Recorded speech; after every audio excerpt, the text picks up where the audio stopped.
O Lula concedeu uma entrevista exclusiva lá para a CNN Brasil. A entrevistadora, que era a Daniela Lima, ela pediu que o Lula fizesse um balanço da última década no Brasil. Difícil, né? Muita coisa aconteceu na última década no Brasil. Aí, de algum jeito, não me pergunte como, essa conversa foi parar na garantia dada pelo Lula de que o Bolsonaro jamais voltará a governar o Brasil.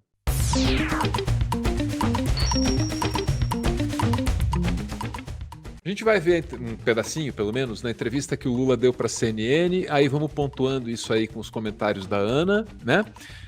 Só antes preciso fazer aqui uma ode à Daniela Lima, verdade. Essa mulher na CNN, ela tá entrevistando no que a gente vai ver ali. Só que ela, no dia a dia, Ana, por Deus, ela apresenta o programa, aí ela dirige o programa, porque ela tá ali apresentando, solta a vinheta, e daí continua assim no teclado, pá, tá apurando, né? Então ela apresenta, dirige, apura ao mesmo tempo, só falta editar vídeo enquanto apresenta. Então eu não sei, Ana, se é o caso da Daniela receber o elogio do canal do YouTube ou se é o caso da CNN Brasil receber uma visita no Ministério Público do Trabalho. Porque ela tá lá acumulando funções. Mas vamos pro Lula, pô. Chega. Cadê o Lula? Deixa eu abordar esse assunto com o senhor, que vai ser minha despedida aqui. Presidente, olhando o tamanho da trajetória que o senhor tem, a trajetória que o senhor construiu, é uma epopeia. Dá para escrever muito livro e eu já estou aí pedindo aqui publicamente ao Stuquinha, que eu não vou olhar para ele, que ele está aqui, ó, no canto, que eu quero ver o filme antes do filme estrear. Mas eu queria ter um balanço, presidente, em especial dos últimos 10 anos, sabe? Porque é um vale, né? E uma então, subida. Aí você tem que pegar um gravador, Tá aqui. a gente marcar uma conversa e que não vai fazer isso num minuto ou 2 minutos. Ana, rapidinho, me ajuda aqui. O que ela quis dizer com um vale para você? Nos últimos 10 anos, um vale no Brasil. E ela desenha com a mão, né? Uma reta estável, o que ela quis dizer, Ana? O que você acha que ela quis dizer, Ana? O que será? Né? Tava indo tudo bem, e aí o que aconteceu nos últimos 10 anos aí que rolou? Vamos lá, vamos em frente. Sabe, você não vai fazer uma avaliação desses 10 anos, sabe?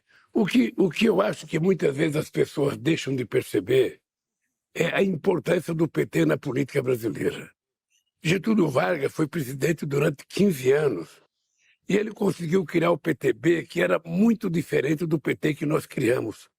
O PT é tão importante que o PT, veja, desde que começou a disputar as eleições para presidente, o PT foi o segundo em 89 contra o Ulisses Guimarães, contra Brizola, Aureliano Chaves, Maluf. O PT foi o segundo. Em 94 o PT foi o segundo. Em 98 o PT foi o segundo. Em 2002 o PT foi o primeiro. 2006 o primeiro. 2010 o primeiro. 2014 o primeiro. 2018 o segundo. 2022 o primeiro. Ana, esses argumentos aí, ou essa história, né, esse histórico eleitoral do PT, que realmente não coloca o PT numa posição de polarização com outro protagonista da política brasileira. Não, coloca o PT como um ator dominante. Quem polariza, ora, é o PSDB do Fernando Henrique Cardoso, aí o PSDB vai cair de algum jeito nas mãos do Aécio Neves, o partido é basicamente aspirado para fora da política brasileira, né? Fica ali, vira pó. E agora tem a direita maluca, né, Ana? E aí eu lembro que quando ele conversou com a gente, ele deu esse histórico e usou isso para dizer que, ó, não tem antipetismo, porque o que tem é continuidade do processo eleitoral do PT, que ou é o primeiro ou é o segundo. E aí, serve para negar a tese do antipetismo, isso aí ou não? Faz tempo que o Lula, quando a gente entrevistou ele estava nessa mesma linha, assim, né? A gente perguntou a respeito do antipetismo, assim, e ele nega a existência de um antipetismo. Eu acho a argumentação muito válida, e de fato, como ele põe aí, o que você tem é uma predominância, né, do PT nas eleições brasileiras, ora ganhando, ora ficando em segundo ali, e aí você você constrói mesmo uma argumentação bastante válida. Mas apesar de eu entender de onde é que ele, né, tira e por que ele defende a tese de que não há um antipetismo, comunicacionalmente é difícil você dizer que não existe um movimento discursivo antipetista. Talvez a gente esteja aí falando de instâncias diferentes, quando a gente diz há um antipetismo e o Lula diz não há um antipetismo. Para mim, olhando comunicacionalmente, o antipetismo é construído como forma de discurso, especialmente na mídia hegemônica, como uma forma até mesmo de um movimento antipolítica. E aí é que essas duas visões, né, de existe antipetismo e não existe antipetismo, elas se encontram. Se o PT está muito presente na vida política do país, faz parte da construção da vida política do país, quando você cria um movimento antipolítica, é natural que também o antipetismo seja o resultado disso, né? As duas coisas tenham andado juntas, o movimento antipolítica e o movimento antipetismo. Isso que eu quero dizer, né? Vamos em frente aí com o Lula, que eu quero ouvir é a parte que ele garante aí pra gente que o Bolsonaro acabou. Que se junte à época da eleição. Sabe, tem muitos partidos que não têm sequer registro definitivo. O presidente de um partido pode ser presidente em todos os estados. A direção, se discordar, sabe, de um diretório, ela intervém. No PT não é assim, não. Ele tem essa noção a respeito do partido liderado por ele, né? O dia desses eu ouvi ele dizer assim, agora tem o PSOL, mas no geral os partidos brasileiros são cooperativas de deputados, né? E o PT não, o PT é organizado, em correntes, tem democracia interna e tal. Essa é a visão dele a respeito do PT. E tudo bem, pô, se o cara não vender o peixe do partido dele, quem é que vai fazer isso? No PT, um diretório discorda da direção e muitas vezes não obedece à direção. E muitas vezes a gente acata essa rebeldia da nossa base, porque foi assim que o PT foi criado. E o Quaquá com o Pazuello? E o Quaquá com o Pazuello? Mas cada um carrega a fotografia que quiser. Quaquá tirou uma foto com o general Pazuello, rapaz. Cada um carrega. Eu não sei da relação, não sei como é que foi essa foto, não sei se essa foto está posada ou foi... Tá posada, sim. Você sabe que tá. Você sabe que tá. Foi uma foto por acaso, mas eu acho que o companheiro Quaquá já tem idade suficiente para escolher, sabe, com quais pessoas ele quer tirar fotografia. Então, sabe, ele já tem mais de 30 anos de idade, ele sabe o que quiser. O que eu acho, Vidonela, eu acho é que a política brasileira, ela muitas vezes ela é deformada, porque a gente faz uma análise simplista da política. Nunca se negou tanta política como se negou nesses últimos 15 anos. E quando você nega a política, o resultado é esse. Bolsonaro, é Hitler, é Mussolini. Sabe? Quando você nega a política, o resultado é isso, é exatamente o surgimento do autoritarismo.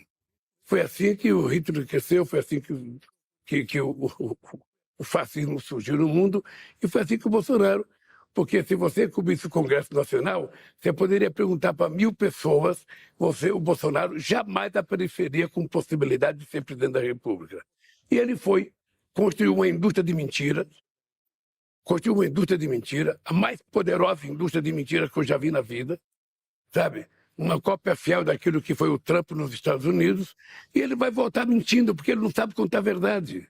E o senhor não acha que tem... O que o senhor disse para a Amanpour, não tem chance do Bolsonaro voltar a ser presidente. Por quê? Porque eu acho que a sociedade brasileira vai ser, nesses próximos 4 anos, preparada para acreditar naquilo que é verdade e não acreditar naquilo que é mentira. E porque a sociedade vai perceber que nós vamos fazer, em 4 anos, o dobro do que ele fez. Veja que eu comecei o programa te dizendo, ontem nós anunciamos investimento em infraestrutura no primeiro ano de governo, 22 bilhões no ano. Ele gastou 20 bilhões em 4 anos. Por isso é que eu disse que no nosso governo vai ser 44, porque nós vamos fazer muito mais do que eles fizeram. Eu espero voltar aqui para cobrar. Presidente, eu quero agradecer de novo a concessão da entrevista. A sua assessoria já levantou, significa que está na hora de eu ir embora. Obrigada, presidente. Você sabe que eu gosto da cobrança, porque se tem uma coisa que eu me orgulho, é que se você pegar uma entrevista minha de 78 e pegar uma entrevista agora, você percebe que eu não mudo de posição com facilidade. A coisa que eu acredito, eu defendo. E por isso eu quero te dizer, Daniela, que esse país vai ser muito melhor. Você é muito nova, se prepare, que você vai ver esse povo sorrir. Você não vai ver mais briga na rua por causa de partido político, sabe? Então, obrigado pela entrevista. Eu espero que logo, logo façamos outra. E cada ano você pode fazer uma entrevista comigo e me cobrar o que aconteceu em cada ano. Fechado. Se o senhor tivesse me chamado de muito nova no início, a entrevista tinha sido bem mais fácil. Obrigada, presidente. Obrigado a você, querida. Tá aí, Lula na CNN. O que te chama a atenção, doutora? Várias coisas. Queria começar pelo comentário dele a respeito da antipolítica, né? Que era justamente o que eu estava comentando antes, né? E aí ele diz: a antipolítica leva ao quê? Leva ao Bolsonaro. E isso é um processo muito interessante, né? E é isso que eu acho que é peculiar nesses últimos anos, né? Que não é apenas uma, e de novo volto a discordar, né? De que não é apenas uma oposição ao PT como sempre houve. É uma coisa especial, particular, um movimento de negação da política e negação do PT por consequência, ou melhor, as duas coisas ao mesmo tempo, né? Como forma, tendo a interpretar assim, né, como forma de se opor eficazmente ao PT, inventa-se a antipolítica. E a antipolítica é o tiro no pé, né, da própria política, porque ao tentar negar o PT negando a política, aí sim abriu-se um vácuo, e nesse vácuo o que surgiu? Bolsonaro, né, se vendendo como antipolítico, como contra o sistema, e predou esse espaço aí, né, conseguiu tomar conta desse sistema fragilizado, né, por um sentimento antipolítica.